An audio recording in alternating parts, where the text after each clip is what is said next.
What's up guys, Avi Outdoors here, and today I'm going to be doing a mystery tackle box unboxing. This is the Elite box for April 2020. I tried to go ahead and make a video earlier this morning of an MTB slam. Unfortunately the fish just weren't biting. The conditions have been really poor in South Florida for largemouth just because of the heat and the lack of rain. But yeah, let's get into it. So this is the April box. Right off the bat we have what's inside. So this is kind of a rundown of everything that's inside of the box, all the prices that they give you there that they would normally be retailing for. So let's see, the first thing is the Bagley spinner shad. So this is one of the baits that I actually threw this morning. I don't have footage of throwing this bait just because my GoPro battery died a little bit early, but I'm going to go ahead and take it out of the box and kind of explain the action on this. So this is basically a little prop bait, which is, you know, it's not my kind of topwater bait. It's not something that I generally throw. I see a lot of people have a lot of success on the prop baits. I think most times I've used them and had success was more pre-spawn than post-spawn. But this has a nice shad pattern to it. It kicks up a little bit of water, not too much. It's very subtle. And it kind of has a side-to-side motion. I don't know if that was intentional or just the way I was fishing it, but it kind of every once in a while swings back and forth, so that gives it a little bit more action. But yeah, it just kicks up a nice little spray behind. So that would be a good topwater for early morning when the bass are busting bait by the shoreline. So yeah, so that's a nice little bait, and that retails for $10.99. Okay, so I mean, it's not what I would personally spend that money on, but alright. What is next?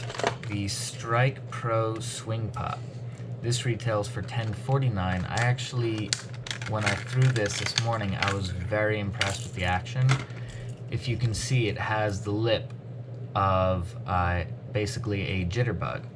So this has a really nice wobbling side-to-side wide action if you fish it slowly, and if you fish it a little bit faster, you have a very close ripple pattern that it puts out on the water. You can also pop it.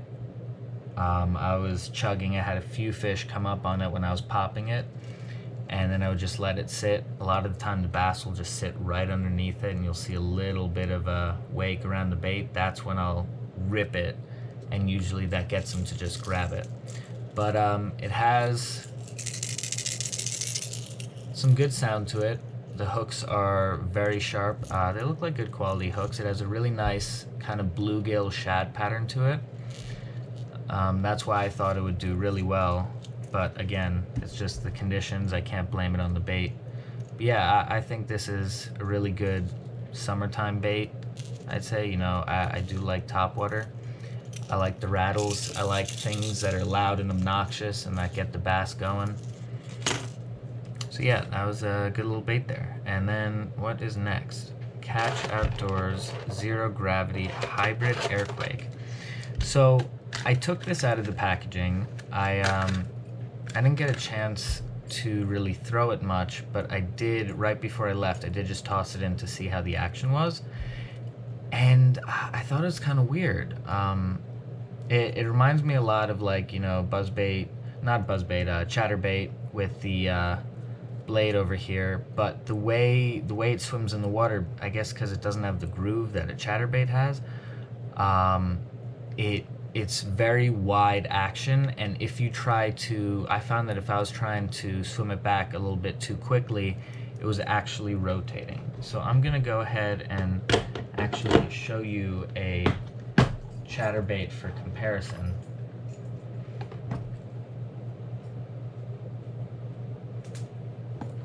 So this is just like a standard Z-Man chatterbait, and I don't know if it's just because this, if you can see, it's kind of got a slant to it. It's got an angle where it catches the water. I don't know if that makes the action a little bit tighter, but this one was very wide.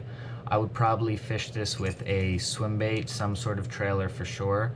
It does have a nice bait keeper on it. I like that.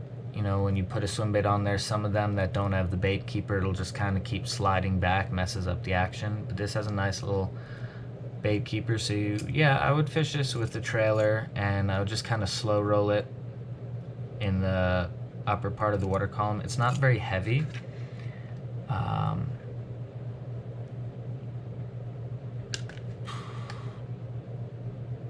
I'm not seeing this actual weight over here, but yeah, it's not too heavy. It has more of a slow, well, no, it definitely has a very slow fall, and more of a slow retrieve is how I would fish it, just because it just seems like that sort of bait that you want.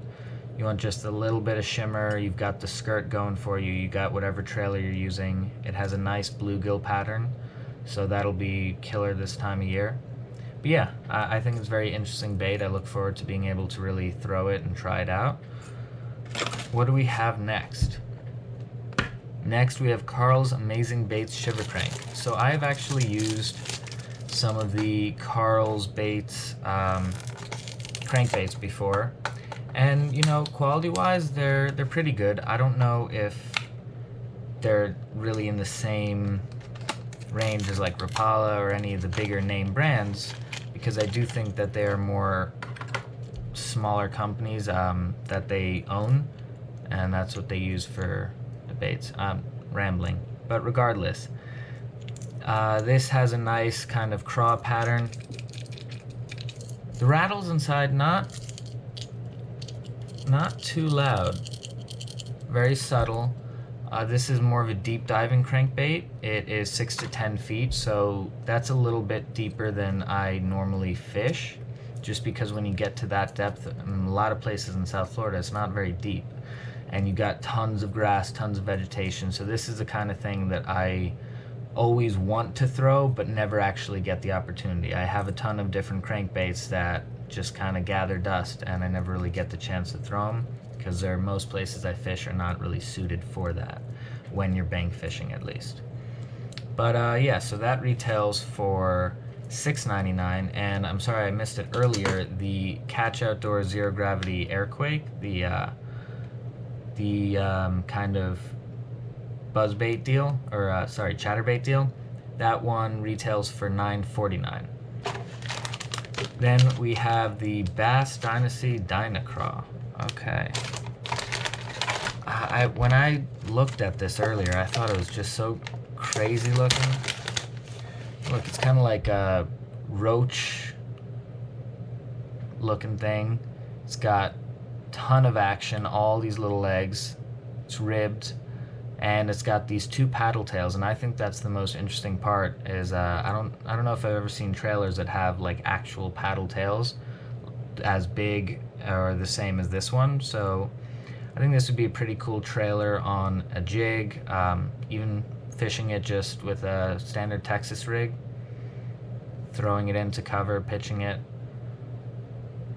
It's got a nice soft plastic to it. Doesn't have much of a smell. Even in the bag, there's not much scent to it. But yeah, so this retails for $5.99. And also this is more of a sample pack. It's only got, let's see, what is that, 4 in there, so it's probably not what it would really be worth. Next is Riot Baits the Tantrum. So I thought these looked pretty good. These are just kind of your standard trailer design. They have the swimming blades over here, very crawfish-esque, and this is, I believe, Okeechobee craw color, that you have that dark blue on one side and the green pumpkin on the other. It's also ribbed, so that'll push out a little bit more water. It has a nice, like I said, kicking arms, so this would be more of a trailer than anything else. I guess you could maybe Texas rig this and fish it very, very finesse style, but I don't know many people that do that. That's just me. So that is the Riot Baits Tantrum. Interesting little bait. Then we have the Biospawn Exo Ribbon. So I've actually used Biospawn in the past. They're swim baits, I think those are pretty good swim baits. I haven't tried any of their worms. I see them all the time in tons of people's videos and Bass Pro Shops, Sticks, Sporting Goods. So yeah, you basically just have a smaller, this is a smaller size ribbon tail worm. Nice soft plastic, ribbed, I guess. That'll give it a little bit more action. Has a little kind of hook notch towards the bottom, so when you Texas rig it. And yeah, I don't fish a lot of curly tail or ribbon style worms just because it's not my thing. I prefer Senkos or you know, stick baits, creature baits, stuff like that. I don't do a lot of ribbon tail worms, but I'll definitely be using this, trying it out. I think these colors are pretty good for the season right now. The darker black on top with the darker red. The tail, I think, has a really nice color to it where they both mix together. And then it has some blue flake inside that gives it a little bit more characteristic. So that is the EXO ribbon. How many does this come with? This is 1, 2, 3, 4, 5, 6, 7, 8. So you get 8 in the pack. These have a nice little scent to it. They say enhanced with bioscent. So that's one of their big things is they put out there. So yeah, that's the EXO ribbon. Next we have Stanley Jig Swim Max Jig. So let's just pop this out of here. So this is a 3/8 ounce swim jig. This is actually something that I probably will be throwing in the near future. I like swim jigs when the bass are on their beds because obviously you want a bait that's going to stick around them for a little bit longer. You know, you swim bait, you're going to keep pushing it past them, but most of the time they'll just kind of nip at the swim bait, they'll short strike it, you're not going to end up catching anything. The same way you would with a jig or Texas rig, Carolina rig, anything that sticks within the strike zone a little bit longer.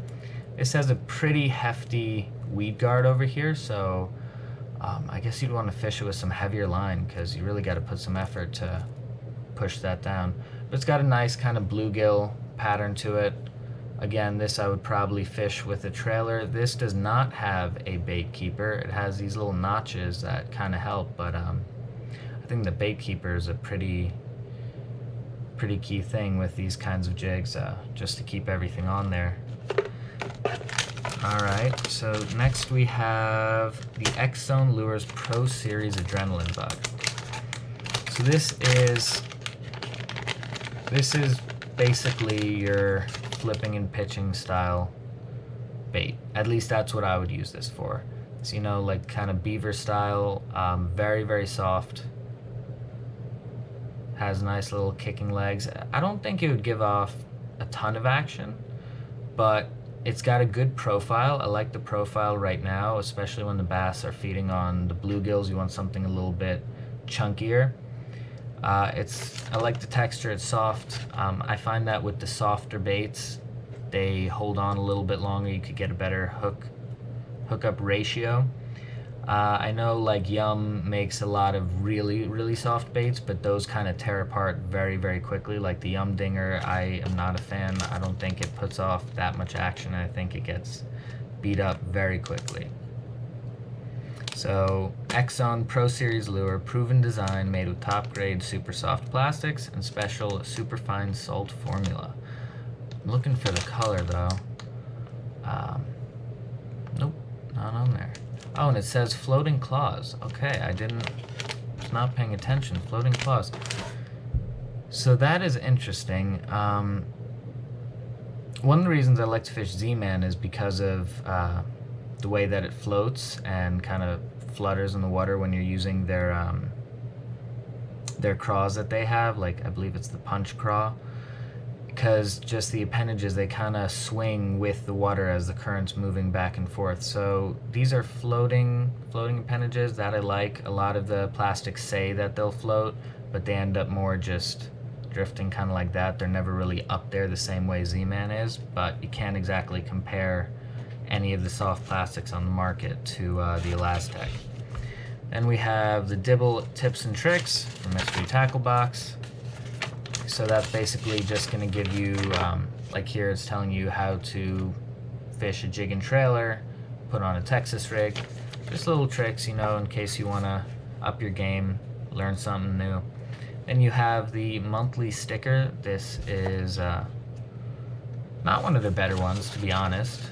A little disappointed with that. Some of them are pretty cool. That one's a little bit vanilla. And then what is this? This is just kind of like a little promotional pamphlet, like add to your box, learn about your baits, earn free credit.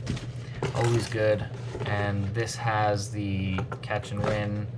I think you catch a fish, what does it say? You catch fish, you measure it on here, you share a picture on Instagram with hashtag MTBKeeper, and then you're entered in some sort of giveaway, I assume. But yeah, so that is the MTB box for April. I think we got a few good baits. Now, what they always say is that you're getting new stuff that you wouldn't normally try, which is a good thing because you can get new technique and catch more fish. I find a lot of the time with Mystery Tackle Box, they give me stuff that I would never throw, mostly because I've tried it and I don't like throwing it.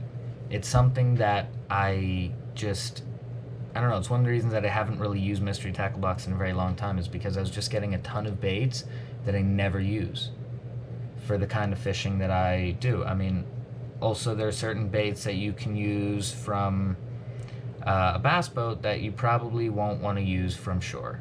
Like, there are plenty of times when I would love to pitch jig out, but I am not anywhere close enough to really get access to that. You know, I can't be right on top of the fish dropping it down onto their heads when I'm sitting on the shoreline and walking across. So bank fishing, it becomes a little bit difficult with what kind of lures you can use.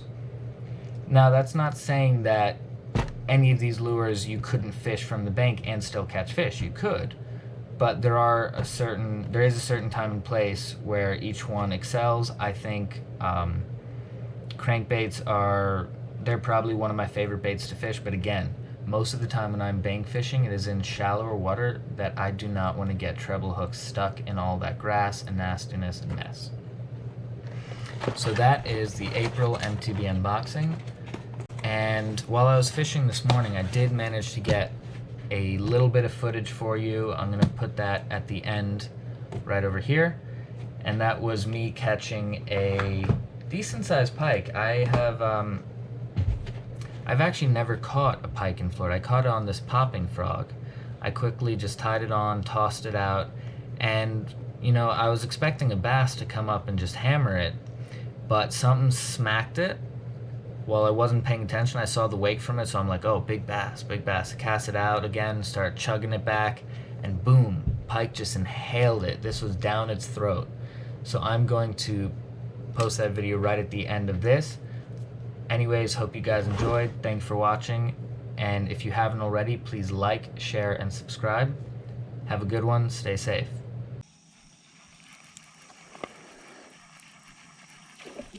Whoa.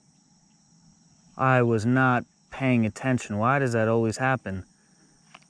I will have to go back and see whatever that was. I guess you guys saw better than I did. I was looking over there. I hear boom, pop.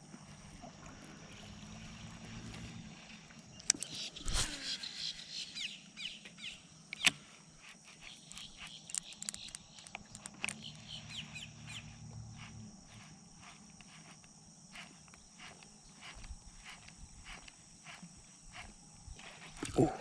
Yes, I'm up. There we go.